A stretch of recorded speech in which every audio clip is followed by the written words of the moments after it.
Hi hello నమస్తే welcome to BVR TV official మిత్రులారా నేను మీ బీవీఆర్ రావుని. ఇప్పుడు ఒక వార్త కనిపిస్తోంది. విద్యార్థుల భవిష్యత్తుతో ఆడుకునే పేపర్ లీకేజీలపై కేంద్ర ప్రభుత్వం కఠిన చర్యలకు సిద్ధమైంది. పరీక్షల అక్రమాల్లో ఎవరైనా భాగస్వాములు అవుతారు. మ్, వాళ్ళు వ్యక్తులైనా కావచ్చు, ముఠాలైనా కావచ్చు, 5 నుంచి 10 ఏళ్ల వరకు జైలు శిక్షతో పాటు ₹1,00,00,000 వరకు జరిమానా విధించేలా చట్టంలో కఠిన నిబంధనలు తీసుకొచ్చేందుకు సిద్ధమవుతోందట. అదే దాన్ని ఏమంటాం, చేతులు కాలేక ఆకులు పట్టుకోవడం.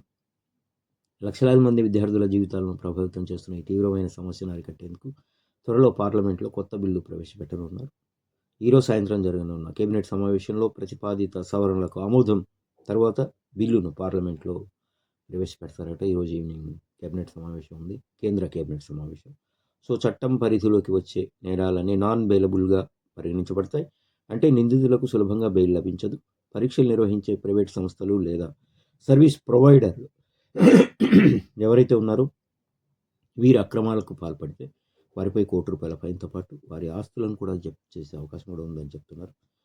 సో ఈ చట్టం కేవలం అక్రమాలకు పాల్పడే ముఠాలు, లీకేజీ మాఫియాను శిక్షించడానికి కానీ అమాయక విద్యార్థులకు ఎలాంటి శిక్షించడానికి అంట ఇది.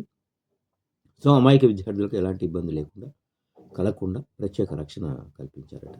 సో మరోవైపు మనం చెప్పుకున్నాం ఇంతకుముందు వీడియోలో కూడా, నీట్ పరీక్షల్లో అక్రమాలకు నిరసనగా కాక్రోచ్ జనతా పార్టీ నేతృత్వంలో జంతర్ మంతర్ వద్ద తీవ్ర ఆందోళనలు వ్యక్తమవుతూ ఉన్నాయి. కేంద్ర విద్యాశాఖ మంత్రి ధర్మేంద్ర ప్రధాన్ తక్షణమే రాజీనామా చేయాలని, పరీక్ష రద్దు వల్ల నష్టపోయిన అభ్యర్థుల కుటుంబాలకు పరిహారం అందించాలని, అలాగే విద్యార్థులకు మద్దతుగా నిలిచి అరెస్ట్ అయిన క్లైమేట్ యాక్టివిస్ట్ సోనం వాంగ్చుక్ను వెంటనే విడుదల చేయాలని నిరసనకారులు డిమాండ్ చేస్తున్నారు. అయితే వాంగ్చుక్ దీక్ష విరమించినట్టు కూడా ప్రకటించారు. ఆయన కేంద్ర ప్రభుత్వంతో ఏదో సంథింగ్ చర్చలు జరిగినట్లుగా అనిపిస్తోంది.